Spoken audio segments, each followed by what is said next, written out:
नमस्कार, मैं हूं प्रशांत चरहे। शाम के 7 बजने को हैं। देश भर में क्या हुआ आज दिन भर, देश दिन भर लेकर हम हाजिर हैं। कुछ अहम खबरें जो सबसे पहले हम उसकी झलक आप तक पहुंचाएं। पड़ोसी मुल्क पाकिस्तान से जुड़ी ये खबर, उसकी नापाक हरकत सीमा पार से लगातार जारी है। रुक रुक कर फायरिंग हो रही है। कहां और किस तरह से नुकसान पहुंचाया उसने हिंदुस्तान को, ये खबर आपको विस्तार से हम आप तक पहुंचाएंगे। वहीं दिल्ली की एक नाबालिग लड़की ने आरोप लगाया है कि जयपुर ले जाकर उसके साथ बलात्कार किया गया।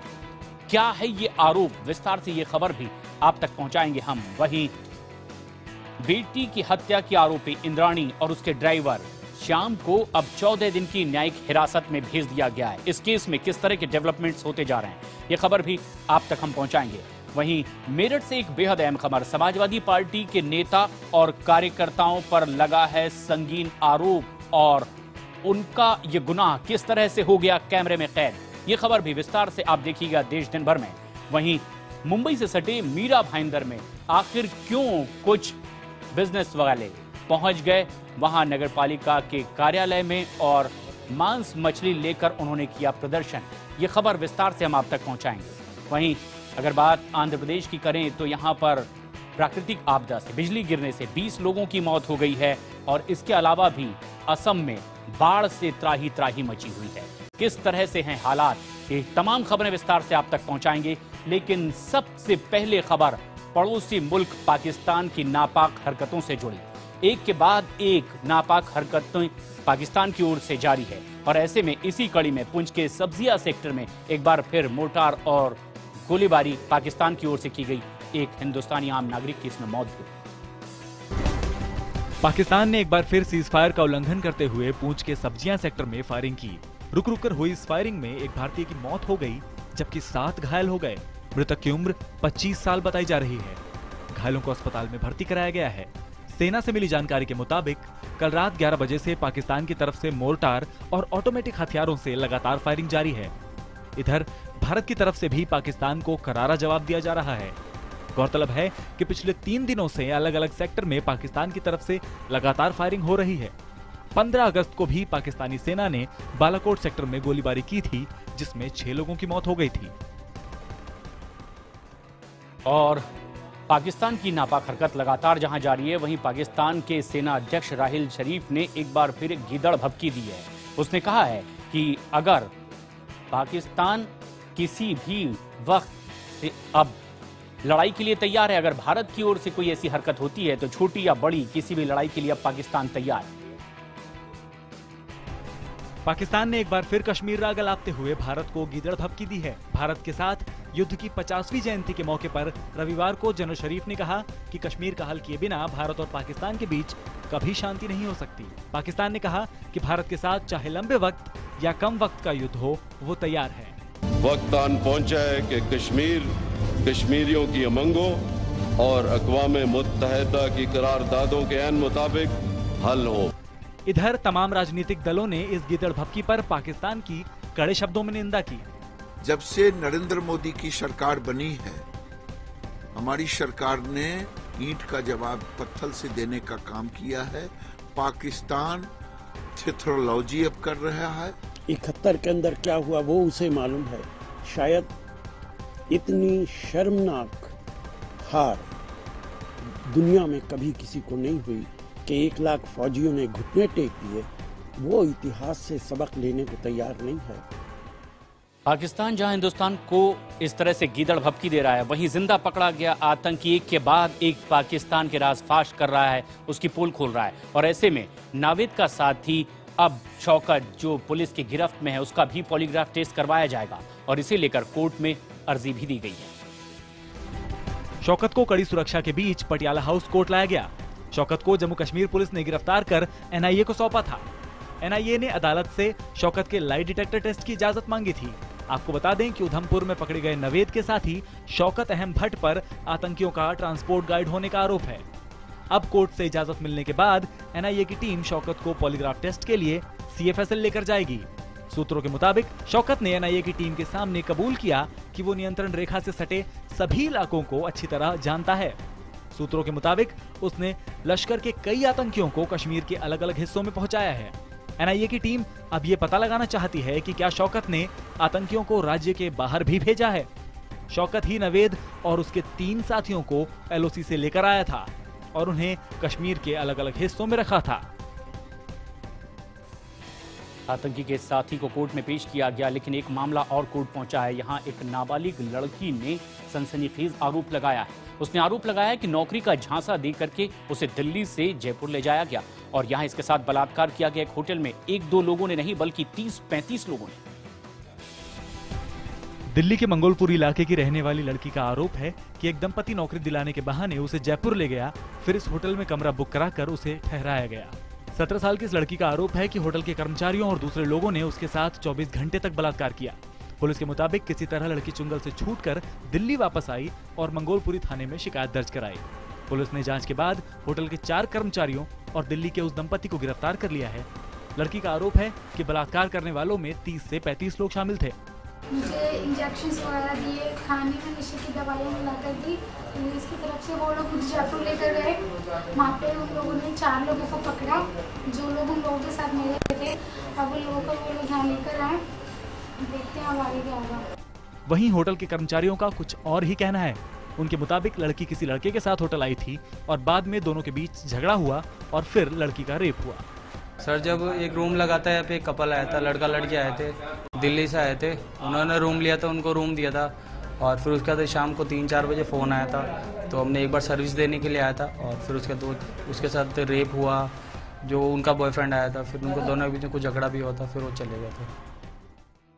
गैंगरेप के इस मामले में पुलिस आगे की कार्रवाई कर रही है, लेकिन मुंबई में भी पुलिस एक और मसले को सुलझाने में जुटी हुई है, शीना मर्डर केस। इस सिलसिले में शीना की मां इंद्राणी और उसके ड्राइवर श्याम को कोर्ट में पेश किया गया। 14 दिन के लिए न्यायिक हिरासत में उसे भेज दिया गया। इसी बीच एक और खुलासा हुआ है रिपोर्ट के आधार पर कि जो रायगढ़ के पेड़ में शव के अवशेष मिले थे वो शीना के ही थे।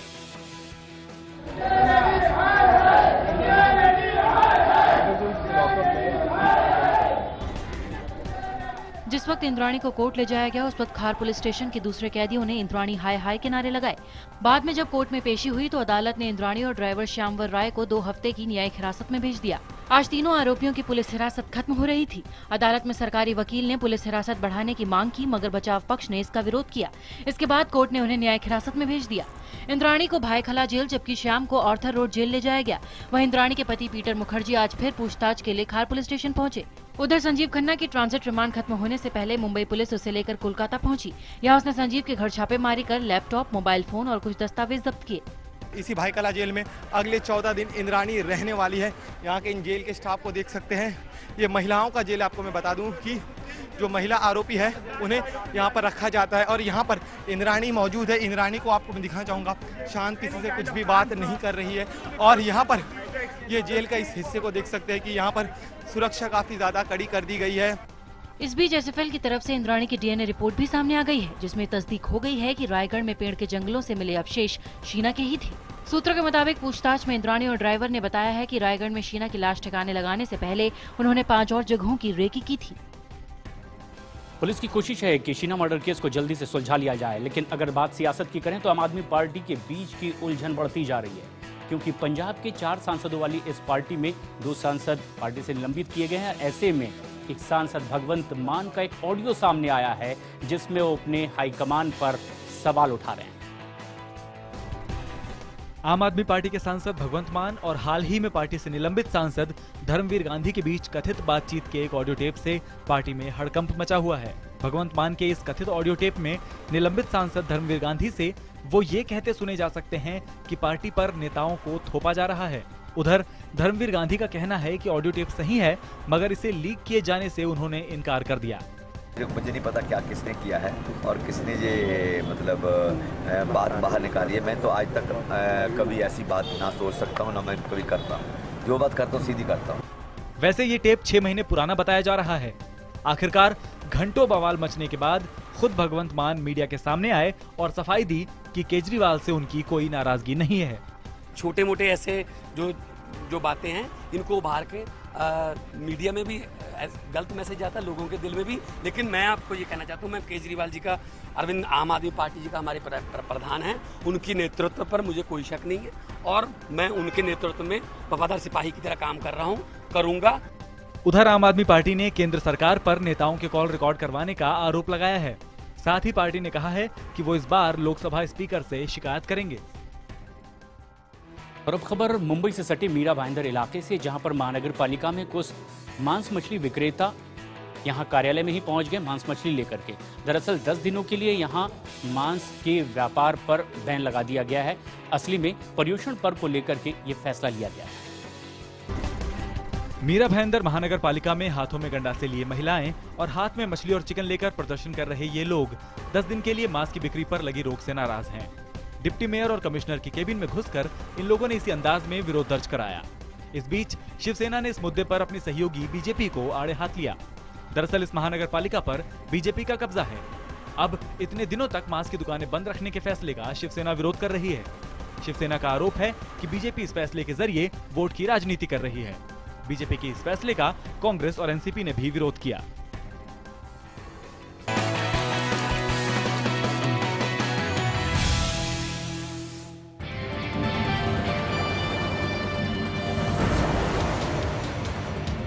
एक बेहद अहम खबर इस वक्त आ रही है। नोएडा अथॉरिटी के चीफ इंजीनियर को अब सीबीआई मुख्यालय लाया गया है और यादव सिंह से पिछले 3 घंटे से लगातार पूछताछ की जा रही है।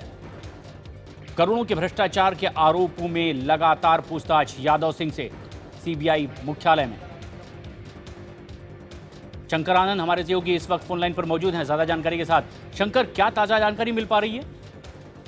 देखिए, पिछले तकरीबन 4 घंटे से यहाँ पे पूछताछ हो रही है यादव सिंह से। यादव सिंह पिछले 4 घंटा पहले आए थे और यहाँ पे सीबीआई मुख्यालय में पहुंचने के बाद और काफी देर से अधिकारियों के साथ में बैठे हुए हैं, बातचीत चल रही है। और सीबीआई मुख्यालय में हालांकि कुछ दिनों पहले उनके बेटे को भी बुलाया गया था, जिसका नाम शनि यादव है, उससे भी बाकायदा क्वेश्चनिंग हो चुकी है। और इसी मामले को देखते हुए जो सीबीआई ने 2 मामले जो दर्ज किए थे, 5 अगस्त को जो 2 मामले दर्ज किए थे, इसी मामले में पूछताछ के लिए यहाँ पे यादव सिंह को बुलाया गया है और अभी भी वो सीबीआई मुख्यालय में ही हैं और सीबीआई मुख्यालय में उनसे पूछताछ चल रही है। जी, शुक्रिया शंकर आपका इस पूरी जानकारी के लिए। और अब खबर मेरठ से, जहां पर समाजवादी पार्टी के नेता और कार्यकर्ताओं की गुंडागर्दी कैमरे में कैद हो गई है। किस तरह से ये तस्वीरें सामने आई है और शराब पीकर इन्होंने हुड़दंग मचाया है, आप भी देखिए। सीसीटीवी की ये तस्वीरें मेरठ के एक होटल के बाहर की हैं। इसमें समाजवादी पार्टी नेता और उनके कार्यकर्ता खुलेआम गुंडागर्दी करते नजर आ रहे हैं। आरोप है कि इन्होंने पिस्टल दिखाकर स्टाफ के साथ मारपीट की और फिर पूरा बार खाली करा दिया। और तो और होटल से बाहर जाते वक्त इन लोगों ने फायरिंग भी की। बताया गया कि विवाद के बाद जब मैनेजर ने बिल मांगा तो समाजवादी पार्टी कार्यकर्ताओं ने हंगामा कर दिया। होटल मालिक ने समाजवादी पार्टी कार्यकर्ताओं पर 1 करोड़ की रंगदारी मांगने का आरोप लगाया है।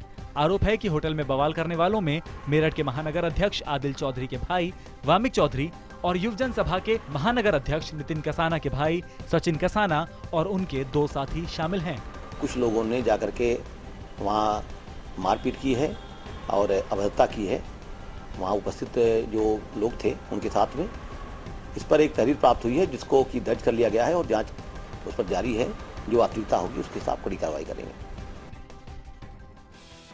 और इस तरह तस्वीरों में कैद हुआ समाजवादी पार्टी के नेताओं और कार्यकर्ताओं का ये कहर। लेकिन बात अब कुदरत के कहर की, जहां आंध्र प्रदेश में आसमानी बिजली गिरने की वजह से 20 लोगों की मौत हो गई है। मौसम विभाग ने चेतावनी दी है कि अगले 2 दिनों तक मूसलाधार बारिश हो सकती है। आंध्र प्रदेश में आसमानी बिजली लोगों की जान पर आफत बनकर टूटी। बिजली गिरने से मरने वालों में सबसे ज्यादा 6 लोग नेल्लौर जिले के हैं। बिजली गिरने से मारे गए लोगों के परिवार वालों को सरकार ने 4-4 लाख रुपए के मुआवजे का ऐलान किया है। हालात की समीक्षा के लिए मुख्यमंत्री चंद्रबाबू नायडू ने आपात बैठक बुलाई। उधर ओडिशा में भी बिजली गिरने से 9 लोगों की मौत हो गई है, तो वहीं आसाम में बाढ़ से हाहाकार मचा हुआ है। मरने वालों की तादाद 40 पहुंच गई है। 1.5 दर्जन से ज्यादा जिलों के 17 लाख से ज्यादा लोग प्रभावित हैं। सूबे की तकरीबन सभी नदियां उफान पर हैं। राहत शिविरों में तकरीबन 3 लाख लोग शरण लिए हुए हैं। देश दिन भर में फिलहाल इतना ही। ब्रेक के बाद 7:30 बजे देखिए मिल गए नेताजी।